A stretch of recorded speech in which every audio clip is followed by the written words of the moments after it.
Hello everyone, welcome to day 9th of June Lead Code Challenge, and today's question is Jump Games 6. In this question we are given an array of integers and we need to tell the maximum score that you can get out of this array.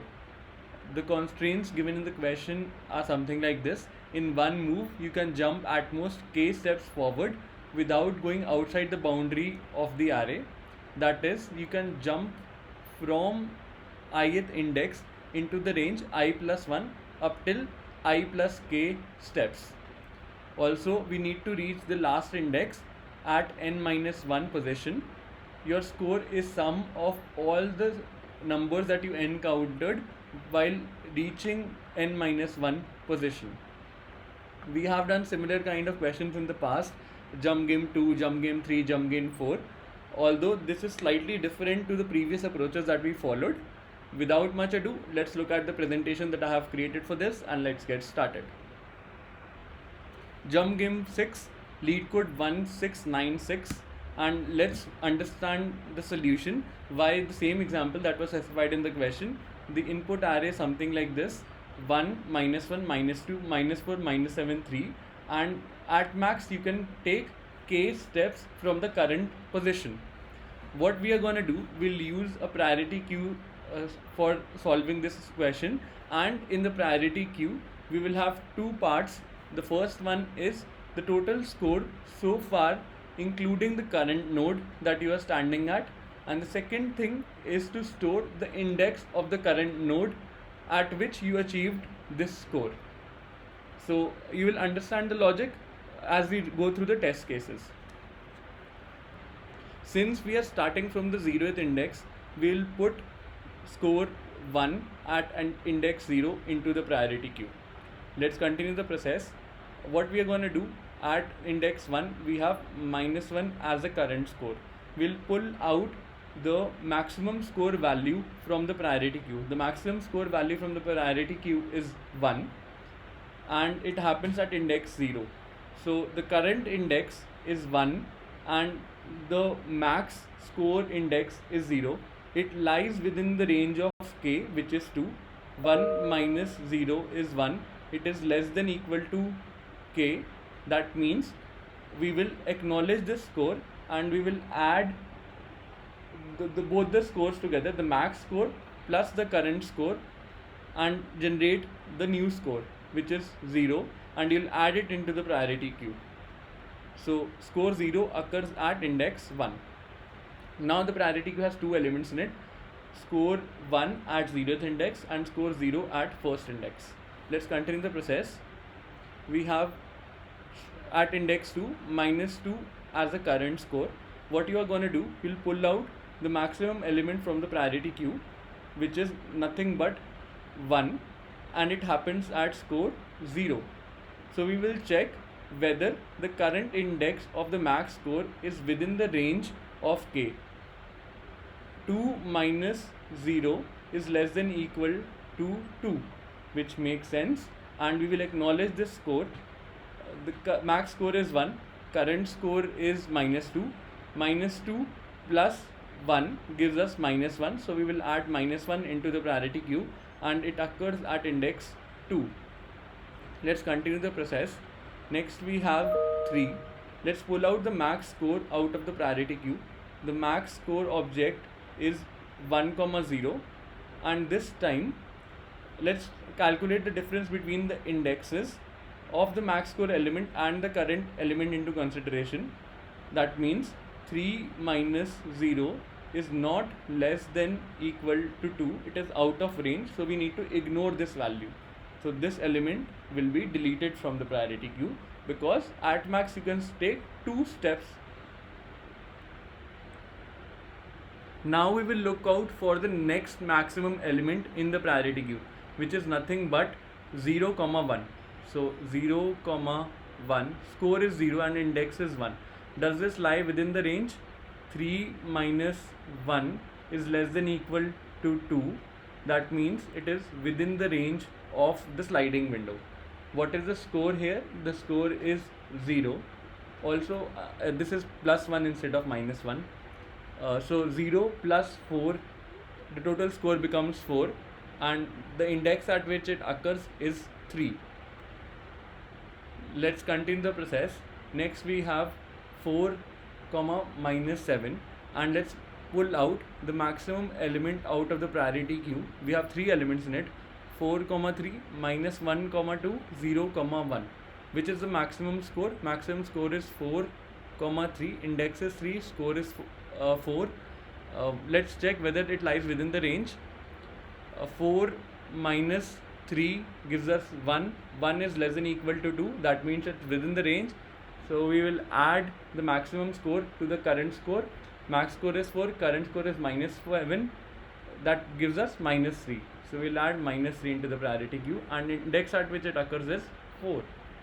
Let's continue the process. And next we have 5 comma 3. Let's again pull out the maximum element out of these 4 elements. The max element is 4 comma 3.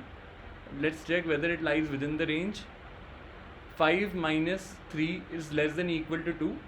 Therefore it lies within the sliding range. And what we are going to do, we will pull out the maximum score. We'll add it to the current score, which is 4 plus 3 is 7, and the last element that gets added into the priority queue is 7, and the index at which it occurs is 5. The terminal score that we achieved is 7. The answer becomes 7. What we are actually doing in this process, we are keeping track of the maximum score in the priority queue, and we are doing this by creating a max priority queue based on the score value. We are keeping track of those indexes wherein the score is getting achieved, and we simply reject those scores in case it lies outside the range of k. If the current index into consideration and the maximum score element index is out of range of k, we'll simply ignore that, because at max you can take k steps ahead.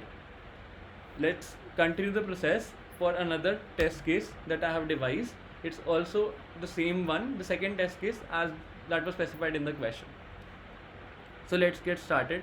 As a base case, what you are going to do, you'll add score 10 into the priority queue, and it occurs at index 0, and the value of k here is 3. Let's continue the process. The next element that we have is 1 at minus 5 index. Let's pull out the maximum element from the priority queue. Max element is 10 comma 0. Let's check whether it lies within the range or not. 1 minus 0 is less than equal to 3. That means it lies within the range. What we are going to do, we'll add the current score to the max score. 10 minus 5 is 5. It gets added and it occurs at first index. Let's continue the process. We have 2 comma minus 2, and what we're going to do, we'll pull out the max element. The max element is still 10 comma 0, and let's check whether it lies within the range or not. 2 minus 0 is less than equal to 3. It lies within the range. What we are going to do, we'll add 10 to the current score, which is minus 2. 10 minus 2 is 8. 8 gets added into the priority queue, and it occurs at index 2. Let's continue the process. We have 3 comma 4, and let's pull out the max element from the priority queue. The max element is 10 comma 0. What we're going to do, we'll check whether it lies within the range of the sliding window. 3 minus 0 is less than equal to 3. That means it lies within the range, and the current score would be is 4, and the total score would become 10 plus 4, that is 14, and it occurs at third index. Let's continue the process, and let's pull out the max element from the priority queue. The max element is 14 comma 3. Let's check whether the current element lies within the range of the maximum pulled element from the priority queue. 4 minus 3 is 1. 1 is less than equal to 3. That means it lies within the range, and what we are going to do, we'll add the max score to the current score. 14 plus 0 is 0, so the score at fourth index becomes 14. Let's continue the process. Next we have 5 comma 3, and let's pull out the maximum score from the priority queue. The maximum score from the priority queue is 14, and let's compare whether it lies within the range of k size k. We'll pull out 14, 3 from the priority queue, and 5 minus 3 is less than equal to 3. That means it lies within the range. We will add the max score to the current score. 14 plus 3 is 17, and the max score becomes 17. The index is 5. This becomes the answer. If at any position the max score element lies outside the range of k, you simply reject that. This is the crux of the problem, the core concept of the problem.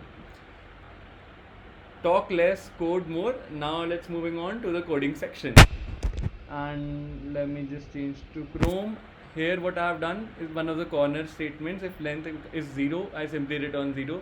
I defined a priority queue that accepts an array type, and it will have two elements in it. The first one being the score, and the second one being the index at which the score occurs. And I have defined it as the max priority queue on the basis of the score. I added the default element, that is nums of 0, the current score at 0th index, comma 0 into the priority queue, and I defined a variable which actually stores the maximum score, and I will initialize it to nums of 0, that is the default max score. Next, I started the iteration from the ith index, went up till the complete length of the array. I checked whether the topmost element lies within the range of k or not. I minus topmost element at the index of the topmost element. I minus the index of the topmost element is less than equal to k, and I have put a not before it. If it lies outside the range, I reject that element. Otherwise, let's pull out the topmost element that lies within the range, and I have named it the current element. I calculated the max score, which is nothing but the current score, current of 0th index plus nums of I, and I dumped it into the priority queue. Once I'm done with the iteration, the max score stores the answer, and I simply return it back. Let me just try and submit this up. Looks good.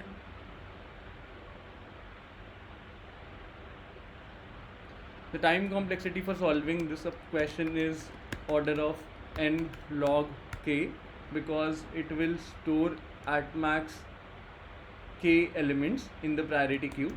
The space complexity is order of k. We are using a priority queue of size k. Thanks for watching it. Hope you enjoyed it. If you liked it, please don't forget to like, share and subscribe to the channel. Have a great day ahead. Also, I am attaching the link of the previous jump games that I solved in the past. If you get a chance, do look at them.